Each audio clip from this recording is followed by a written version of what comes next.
saya akan membacakan kebenaran firman Tuhan yang terambil dari kitab Ulangan 34 ayat 1 sampai 12. Beginilah pembacaan kebenaran firman Tuhan. Kemudian naiklah Musa dari dataran Moab ke atas gunung Nebo, yakni ke atas puncak Pisga yang di tentangan Yeriko. Lalu Tuhan memperlihatkan kepadanya seluruh negeri itu.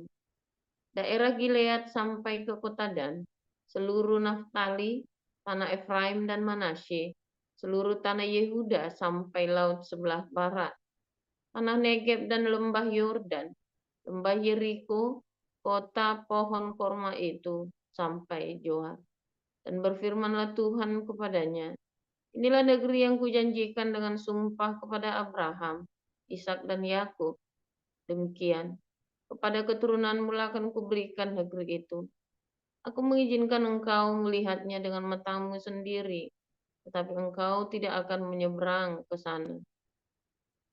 Lalu matilah Musa, hamba Tuhan itu, di sana di tanah Moab, sesuai dengan firman Tuhan. Dan dikuburkannya dia di suatu lembah di tanah Moab, di tentangan Bet Peor. Dan tidak ada orang yang tahu kuburnya sampai hari ini.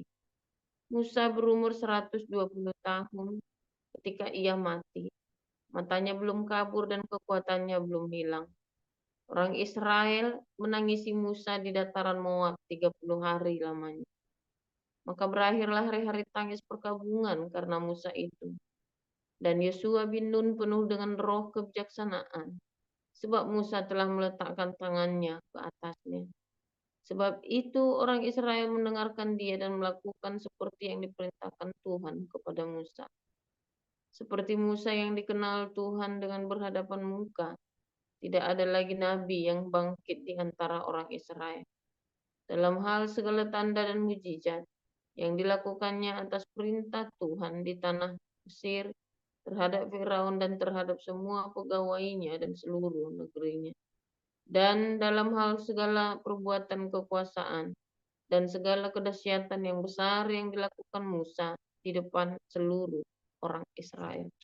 Demikian.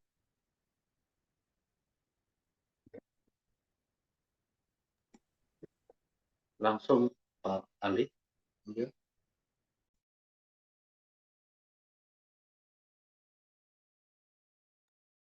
Hai Tevilus, dalam bukuku yang pertama aku menulis tentang segala sesuatu yang dikerjakan dan diajarkan Yesus. Sampai pada hari ia terangkat, sebelum itu ia telah memberi perintahnya oleh Roh Kudus kepada rasul-rasul yang dipilihnya. Kepada mereka ia menunjukkan dirinya setelah penderitaannya selesai, dan dengan banyak tanda ia membuktikan bahwa ia hidup. Sebab selama 40 hari ia berulang-ulang menampakkan diri dan berbicara kepada mereka tentang kerajaan Allah. Pada suatu hari ketika ia makan bersama-sama dengan mereka, ia melarang mereka meninggalkan Yerusalem dan menyuruh mereka tinggal di situ menantikan janji Bapa.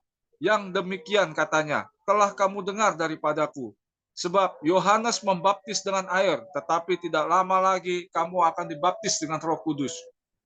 Maka bertanyalah mereka yang berkumpul di situ, Tuhan, maukah engkau pada masa ini memulihkan kerajaan bagi Israel? Jawabnya, engkau tidak perlu mengetahui masa dan waktu yang ditetapkan Bapa sendiri menurut kuasanya. Tetapi kamu akan menerima kuasa kalau Roh Kudus turun ke atas kamu, dan kamu akan menjadi saksiku di Yerusalem dan di seluruh Yehuda dan Samaria dan sampai ke ujung bumi.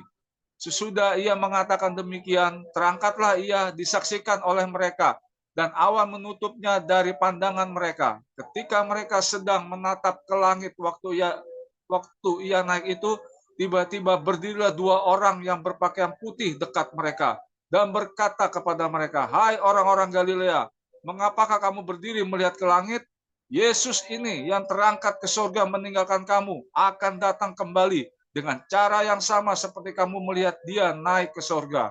Maka kembalilah rasul-rasul itu ke Yerusalem dari bukit yang disebut Bukit Zaitun, yang hanya seperjalanan sabat jauhnya dari Yerusalem.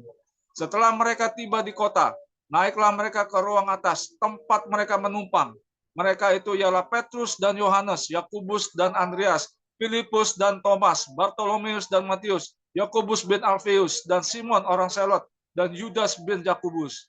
Mereka semua bertekun dengan sehati dalam doa bersama-sama dengan beberapa perempuan serta Maria, ibu Yesus, dan dengan saudara-saudara Yesus. Maka pada hari-hari itu berdirilah Petrus di tengah-tengah saudara-saudara yang sedang berkumpul itu. Kira-kira 120 orang banyaknya, lalu berkata, "Hai saudara-saudara, haruslah genap nas kitab suci yang disampaikan Roh Kudus dengan perantaraan Daud tentang Yudas, pemimpin orang-orang yang menangkap Yesus itu. Dahulu ia termasuk bilangan kami dan mengambil bagian di dalam pelayanan ini. Yudas ini telah membeli sebidang tanah dengan upah kekejahatannya. Lalu ia jatuh tertelungkup dan perutnya terbelah sehingga semua isi perutnya tertumpah keluar. Hal itu diketahui oleh semua penduduk Yerusalem, sehingga tanah itu mereka sebut dalam bahasa mereka sendiri Hakal Dama, artinya tanah darah. Sebab ada tertulis dalam kitab Mazmur, biarlah perkemahannya menjadi sunyi dan biarlah tidak ada penghuni di dalamnya, dan biarlah jabatannya diambil orang lain. Jadi harus ditambahkan kepada kami seorang dari mereka yang senantiasa datang berkumpul dengan kami selama Tuhan Yesus bersama-sama dengan kami. Yaitu mulai dari baptisan Yohanes sampai hari Yesus terangkat ke surga meninggalkan kami untuk menjadi saksi dengan kami tentang kebangkitannya. Lalu mereka mengusulkan 2 orang, Yusuf yang disebut Barsabas dan yang juga bernama Justus dan Matias. Mereka semua berdoa dan berkata, "Ya Tuhan, Engkaulah yang mengenal hati semua orang. Tunjukkanlah kiranya siapa yang Engkau pilih dari kedua orang ini untuk menerima jabatan pelayanan, yaitu kerasulan yang ditinggalkan Yudas yang telah jatuh ke tempat yang wajar baginya." Lalu mereka membuang undi bagi kedua orang itu, dan yang kena undi adalah Matias. Dan dengan demikian, ia ditambahkan kepada bilangan ke-11 rasul itu. Demikianlah sabda Tuhan. Ya, terima kasih Pak Lektor untuk bacaan firman Tuhannya. Selanjutnya kita akan dengar renungan firman Tuhan yang hari ini dengan tema kematian Musa. Silakan Pastor Joseph Pauljang.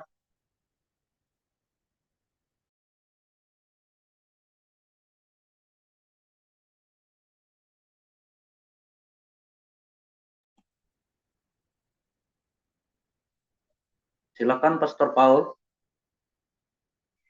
Oke, haleluya, luar biasa. Firman Tuhan selalu.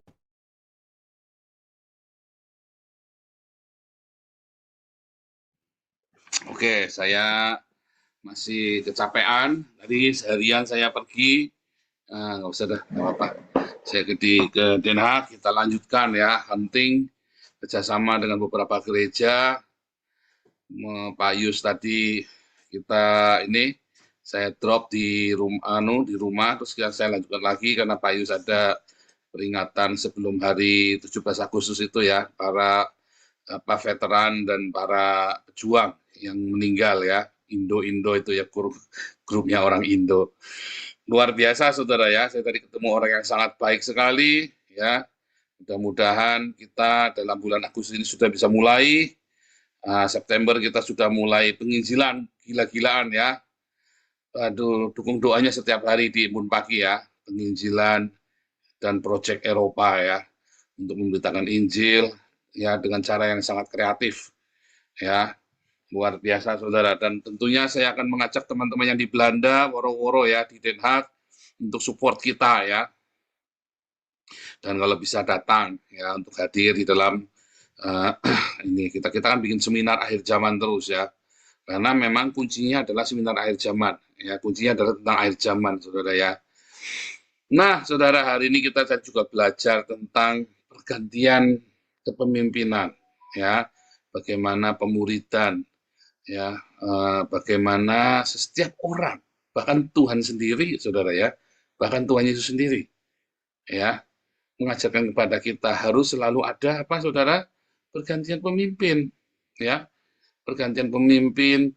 Saudara tahu nggak, waktu Musa menyerahkan ke Yosua, saudara tahu kata Yosua itu dari kata Yehosua, sama dengan namanya Yesus ya, Yehosua atau Yesus. Jadi dari Musa diserahkan kepada Yosua, dari Musa diserahkan kepada Yosua, itu adalah sebuah nubuatan, saudara, yaitu dari Musa, Torah kepada Yesus, ya. Nah, itulah fakta yang pertama tentang Musa ke Yosua dan tentang Yesus, ya, dari Torah kepada Perjanjian Baru. Nah, itulah Musa kepada Yosua adalah sebuah nubuatan, metafora dari Torah kepada Perjanjian Baru, ya. Nah, ketika Anda melihat, ya, bagaimana Musa mati, ya, Musa mati kemudian dia sudah persiapkan pemimpin. Ketika Yesus naik ke surga, dia siapkan rasul-rasulnya, saudara. Ada satu yang mati, ya, Yudas, ya, karena bunuh diri. Kalau nggak bunuh diri, diampuni nggak diampuni. Tapi Yudas kan bunuh diri. Ya, bukan masalah Tuhan mengampuni apa enggak. Masalahnya Yudasnya bunuh diri. Dia menentukan nasibnya sendiri. Kan bodoh, kan? Tapi intinya Tuhan Yesus mempersiapkan rasul-rasulnya. Ya kan? Dan di dalam kegagalan para rasul ini, bukan Yesusnya gagal, karena mengalami ujian yang luar biasa malam itu semuanya gagal, saudara. Mengapa? Ya karena belum ada Roh Kudus. Dan Yesus sudah tahu, makanya kamu tunggu di Yerusalem. Kenapa? Kamu tidak bisa dengan kekuatanmu sendiri. Ini pekerjaan besar. Ini pekerjaan besar. Kamu tidak bisa dengan kekuatanmu sendiri. Makanya kamu gagal semua. Kamu perlu Roh Kudus, kata Tuhan Yesus, ya. Demikian juga dengan Musa ke Yosua. Musa ke Yosua hanya satu orang dikasih urapannya, saudara. Tapi Yesus kepada rasul-rasul untuk bermultiplikasi ke seluruh dunia itu butuh energi yang luar biasa, saudara. Saudara, kalau di dalam ilmu pertanian, ya, saudara, ya, ada ilmu benih namanya, ya. Kita ada pelajaran tentang benih. Saudara tahu nggak? Ada banyak sekali macam-macam benih. Yang kelihatannya gede, ya, mangga misalnya kan gede itu, saudara. Ternyata rapuh, saudara. Tapi ada benih yang kecil, ya, sesawi itu, ya, tapi bisa gede banget, ya kan? Ada benih biji korma yang kelihatannya kecil, kan? Wah, tapi itu akarnya itu bisa sampai puluhan meter ke dalam tuh, saudara. Ya, itu contoh seperti. Tapi ada yang benihnya gede banget tapi rapuh ternyata, ya, seperti mangga itu kan rapuh, termasuk benih yang rapuh, ya. Mangga itu salah satu pohon yang mudah tumbang, ya, mangga itu, ya. Luar biasa, ya, saudara, ya. Pohon jati itu benihnya besar apa kecil? Kecil, saudara. Tapi kan gede banget, ya. Wah, itu contoh, ya, itu contoh, ya. Kenari itu kan pohon yang benih yang bijinya kecil-kecil, relatif kecil, tetapi besar-besar, saudara, pohonnya, ya. Nah, Tuhan Yesus siapkan, ya, para rasul ini. Dia sendiri menjadi benih segala benih, ya. Yesus adalah benih segala benih. Atau Yesaya 53, dia kan umurnya panjang karena Yesus kekal, kan, dan benihnya dia akan melihat keturunannya, benihnya Seraim, ya. Sera itu benih, saudara. Oh, dia benih yang luar biasa, terpancar kuat sekali, saudara. Komunitas kita ini bisanya kuat dan berkembang karena apa, saudara? Karena saya tidak one man show, saudara. Saya tidak main sendirian, ya. Saya tidak rampok itu donasi buat diri saya, enggak pernah, saudara. Saya tidak pernah pegang uang sendirian, tak kencengin semua, nah, biar Ibu Ana saja yang pegang, ya. Kita kumpulin 30 miliar, saudara, ya. Saldonya sekarang 1 miliar. Kita nggak pegang, Bu Ana pegang duit aja enggak, saudara. Bendara ke sini aja kagak dikasih tokennya, saudara. Ya enggak lah, nggak mau. Ya kan? Nggak akan dikasih. Bahkan ketika kita minta support pun, ya, minta untuk pelayan-pelayan itu, ya, oh, itu enggak sembarangan. Kita audit dulu, saudara. Kita diskusi dulu, mau buat apa ini, bagaimana rencana, kalau gagal, bagaimana semua rencana-rencana. Wah, harus bicarakan matang, saudara. Bendahara-bendahara kita ini takut Tuhan, nggak main-main, saudara. Ya, Pak Thomas mau bikin proyek lebih gampang daripada saya bikin proyek, saudara. Ya, itu dulu Pak Alek bikin proyek sampai puluhan juta lebih gampang daripada saya bikin proyek, saudara. Ya kan? Ya, Damaris mau bikin proyek ke Cianjur berangkat, atau siapa itu misalnya Kebun Pagi kita bikin beasiswa sampai ratusan juta, tinggal jalan saja, tidak cetek. Ya kan, saudara? Serius saudara ya, kita tuh hati-hati sekali. Bendara-bendara kita ini luar biasa sekali, kencengnya pegang duit ya, dan dia hati-hati sekali saudara. Dan mereka bukan orang sembarangan ya saudara. Dalam dunia kerja pun mereka orang profesional. Dan Anda semua asal Anda melayani di sini, setia, mau yang Apeng, mau yang Bu Ida, mau yang siapa lagi itu, ya Bu Linda, ya kan? Yang di Surabaya maupun Linda yang di Jakarta, kita ada banyak Linda ya. Ini Linda ini nama ini ya, mungkin Linda ini adalah nama pasaran di komunitas kita ya, saudara ya. Mungkin perlu bikin komunitas Linda ya, Zoom Linda mungkin ya. Semua yang namanya Linda boleh masuk ke situ, saudara. Pengurusnya semua syaratnya ada kata Lindanya di situ, saudara ya. Melinda, Lindawati, Linda Gunadi, Linda Susanto, Linda apa, pokoknya harus ada Lindanya, ya kan? Itu nanti jadi pengurus, bikin yayasan Linda, pokoknya saudara ya. Nah, kalau Anda tetap setia di sini, ya, Anda akan diberi kesempatan mengembangkan potensi hidupmu, saudara. Ya kan? Karena misalnya nih, saya kan cuma pengikut nih Pak Mulya nih. Wah, dulu kan saya bilang nih Pak Mulya nih harus, ya kita doakan ya Pak Mulya bisa berangkat ke Belanda, saudara ya. Coba dari cuman diagen, dulu cuman bantuin malah ya, bukan dapur umum, yang malah cuman bantu dulu Pak Mulya itu cuma bantu bagi-bagi. Saya ngelihat, nah orang ini cepetan tanggap nih. Gitu ya, ini ada Pak David ya, yang tukang nyari orang berbakat ini, Pak David ini hebat ini. Tukang mencari orang berbakat.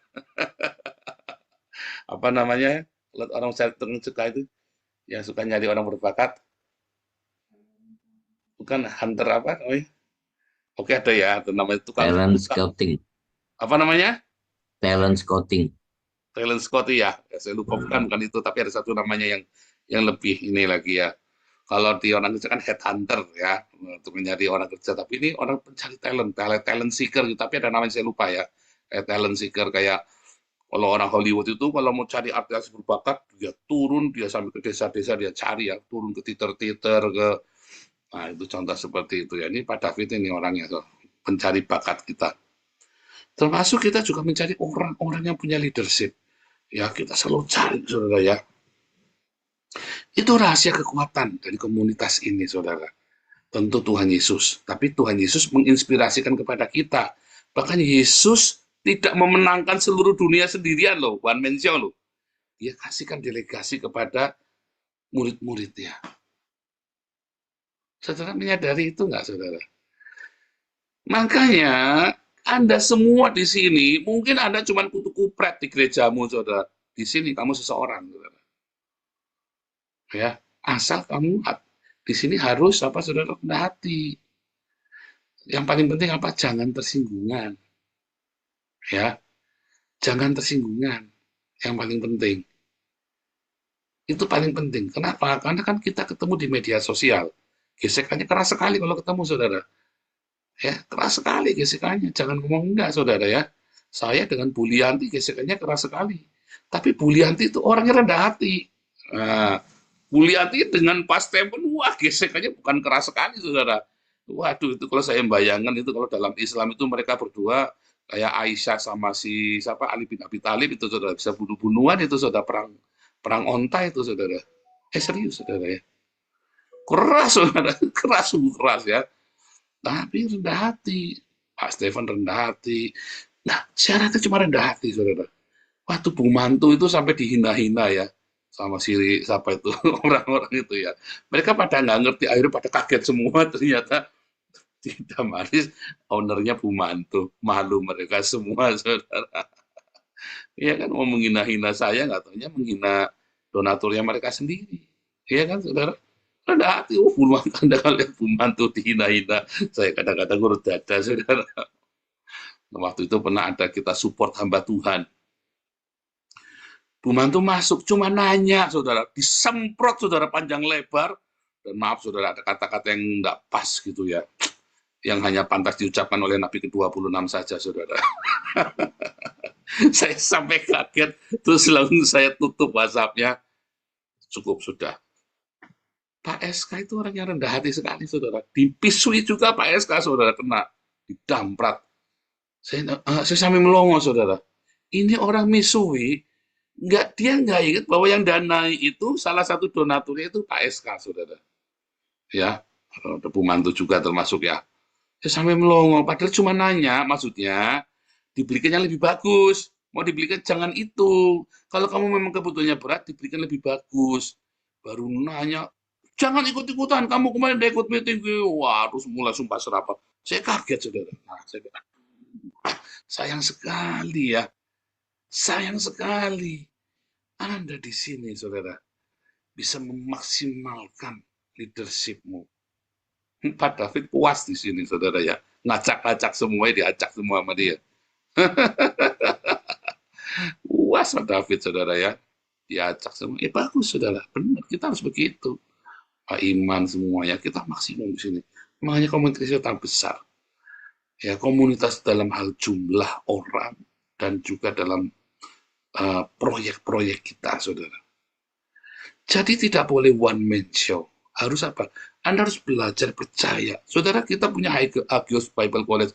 Saudara tahu Hagios Bible College itu saya bangun jam 4 pagi, saudara. Saya harus belajar bangun jam 4 pagi di Eropa ya, bukan di Indonesia. Masih beku, saudara, jam 4 pagi. Biar musim panas juga beku, saudara, bukan juga dingin ya. Saya harus bangun jam 4 pagi untuk mempersiapkan Hagios Bible College. Saya punya banyak sekali kelas-kelas yang bayarnya kan tidak seberapa receh-receh, saudara. Tapi saya siapkan Hagios Bible College ya, dan kelas-kelas kita supaya apa? Anda yang sudah lulus kelas apostolik, Anda harus belajar setengah dipaksa buat khotbah. Harus, saudara. Itulah rahasia keberhasilan sebuah pekerjaan Tuhan. Karena Tuhan Yesus suruh kita apa, saudara? Mari kita menjala manusia, bukan mancing, saudara. Benar nggak? Tuhan Yesus suruh kita menjala manusia. Anda tidak bisa manusia. Kesalahan ya, salah satu kesalahan dari pengurus lama Damar Kasih adalah apa? One man show. Bapak belur, saudara. Saya ingat sekali, kenapa kamu tidak ajak sanggam? Habis sanggam begini, begitu. Saya sampai garuk-garuk pikir, sanggamnya sampai nanya sama saya, sampai tak tanyain ya. Sanggam, kamu kenapa tidak bantu? Bantu, Pak, saya mau bantu, tapi katanya tidak butuh bantuan saya. Ya sudah, Pak. Loh, ini ngomongannya beda ini. Karena memang tidak mudah, saudara. Anda mau bekerja sama dengan orang, Anda harus siap kalau orang itu bikin salah. Wah, saya pernah darah tinggi, saudara, gara-gara sanggam, saudara. Tapi nggak saya semprot ya, orang lain aja semprot, tapi saya cukup darah tinggi, karena sanggam pernah dituduh, ya mungkin salahnya sanggam, atau saya nggak tahu sanggam salah apa enggak, saya kan nggak tahu, saya nggak di situ. Ya kan, saya sampai, aduh, ini orang gimana sih, kok jadi segi, gara-gara ini aja sampai ribut begitu. Tapi harus rendah hati. Dan saya bersyukur sanggam orangnya rendah hati, tidak kapok, saudara. Kalau kapok udah hilang, saudara. Ya kan? Ya tetap kita ada sisa-sisa harga diri, ego, masih ada, saudara. Saya pun masih ada. Kadang-kadang saya lupa. Dihabisin, dipangkas, saya sanggam dihabisin habis-habisan. Saya yakin Tuhan akan pakai sanggam suatu hari, saudara ya. Sungguh, saudara, saya melihat, saya ngikutin sanggam ini ya. Ya, Anda jangan bilang sanggam ini orang baik. Enggak, saudara, sanggam bukan orang baik. Ini orang bandelnya minta ampun. Tapi suatu hari Tuhan akan pakai sanggam. Saya sangat yakin. Anda lihat Siliwangi ya. Waduh, itu saudara. Ulianti sampai pusing dibuatnya sama Siliwangi. Tapi saya yakin. Ini orang rendah hati. Udah dihabisin begitu rupa. Ya, saudara ya. Masih. Yang penting Anda jangan tersinggungan. Waktu bekerja sama pasti gesekan, saudara. Tak jamin pasti gesekan. Tidak mungkin tidak gesekan, tidak mungkin tidak salah paham, tidak mungkin. Orang Bulianti sama Pak Stephen kurang apa itu? Bisa salah pahamnya hampir 1 tahun, saudara. Sampai kita pusing dibuatnya. Itu, saudara. Ya. Yang penting Anda rendah hati, jangan mundur, jangan berapa, udah kita mundur aja, udah bisa. Tahan, diam dulu. Saya kalau mau sakit hati, sudah banyak sakit hati, saudara. Saya disalah-salahin karena ini kamu salah pilih orang sih. Saya tidak pernah salah pilih orang, saudara. Saya tidak pernah salah pilih orang. Saya tahu kalau orang itu salah. Tapi saya memberi kesempatan orang untuk bikin salah. Sebab saya pun diberi kesempatan sama Tuhan dan saya berhasil. Dan tidak semua orang berhasil sudah diberi kesempatan. Cuman orang ini tidak akan lagi bisa menyalahkan orang lain. Saya sudah beri kesempatan buat banyak orang. Kalau orang ini tetap nggak jalan, itu bukan salahnya kita. Dia sendiri yang memilih demikian. Oh iya, dan saya tegas kalau sudah sampai batasi, kita tetap kasih batasan. Karena ini kan uangnya bukan gaib, saudara. Uangnya kan tidak gaib, tiba-tiba digandakan, ya kan, menggandakan uang. Perlu saya gandakan, ya kan, nggak begitu. Nah, dikit lagi, saudara. Jadi, ya, Anda di sini, kita ada kelas-kelas pemuritan, lihat semua. Semua udah mulai, ya kan, saya kan sudah mulai jarang ya, untuk pemuritan. Selalu saya dengarkan ya waktu Pak Willy ngajar, terus saya bilang kalimat-kalimatnya, urutannya, wah ini yang saya mau. Ya, saya ngelihat Pak David ngajar, Pak Hari ikut ngajar, Pak Enardo ngajar, Pak Sumantri ngajar. Satu-satu saya amatin. Saya bilang, ini kita akan cepat besar dengan kasih karunia Tuhan. Karena orang-orang ini ya sudah menduplikasi, saudara. Menduplikasi ya, ada. Jadi kita punya pattern, ya kan? Dan orang-orang ini tahu ketika punya pattern, maka mereka harus praktek sehari-hari. Kalau ada praktek, Anda rugi, goblok. Salahmu sendiri, bukan salah saya. Saya kan hanya mengajarkan patternnya. Ya kan kuncinya. Ya kamu kalau jalan, kamu tidak jalan, ya kamu rugi. Ya, bisa jadi nanti tiba-tiba kita punya murid baru HBC 2, tiba-tiba udah melejit kayak dokter Ido, termasuk orang baru kita, saudara. Bisa jadi tiba-tiba dokter Ido bisa melejit sedemikian rupa meninggalkan yang lain. Ya, sehingga bisa, saudara ya. Dan kita tidak dibatasi oleh gereja apapun. Anda boleh tetap ke gereja manapun. Coba kalau Anda pergi ke gereja lain. Kalau sudah melayani, dikeluar fatwa sama gerejanya. Orang ya, para aktivis GBI, Komsel semua yang datang ke Batra harus mengundurkan diri. Anda mau pergi ke Batra, mau pergi ke Saksi Yehova, Anda tetap pergi sama Stephen, bahkan Anda pergi sama Rudi Yohanes pun tetap nggak apa-apa, tetap di sini. Anda belajar sama Saifuddin Ibrahim pun tetap boleh di sini melayani. Loh Pak, kemarin katanya nggak boleh lewat. Iya, karena kan lagi kekeran sama Kalarua.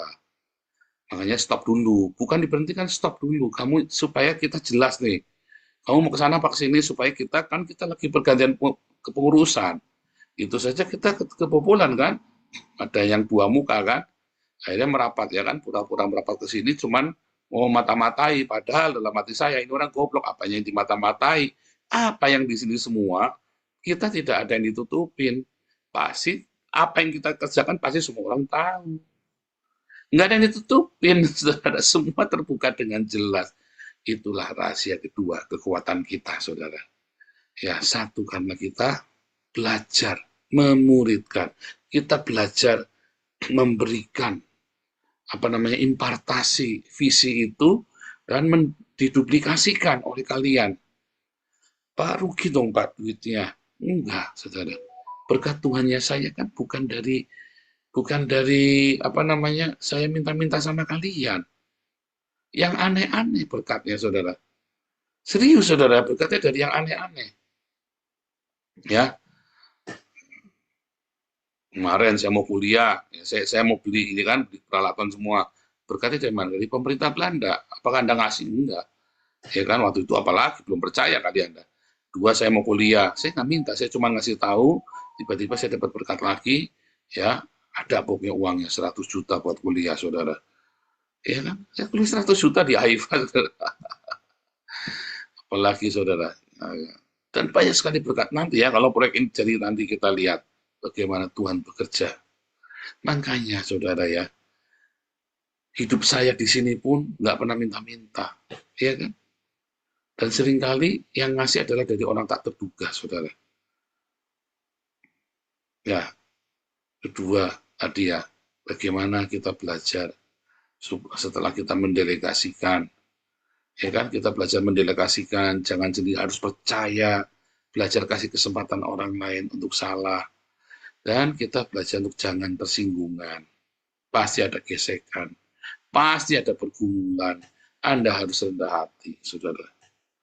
Ya, dan ketika Anda sedang diberi kesempatan, ayo bangun. Saya tidak pernah nanya latar belakangmu, saudara. Serius, saudara. Tapi di sini kamu bangun integritasmu, kredibilitasmu, kapabilitasmu. Saya juga bekas penjahat, saudara. Ya kan? Orang ungkit-ungkit saya segala macam. Ya kan? Banyak yang cita-cita, oh ini penjahat, rampok, apa segala macam, residivis, segala macam. Nggak apa-apa, saudara. Nyatanya ada nggak uang yang saya rampok? Kalian? Nggak ada, saudara. Ada nggak kalian saya tipu sekarang? 3 tahun kita kumpuli 30 miliar. Uangnya ada semua, jelas. Iya kan? Coba Anda yang ngaku-ngaku orang baik, itu bablas semua, saudara.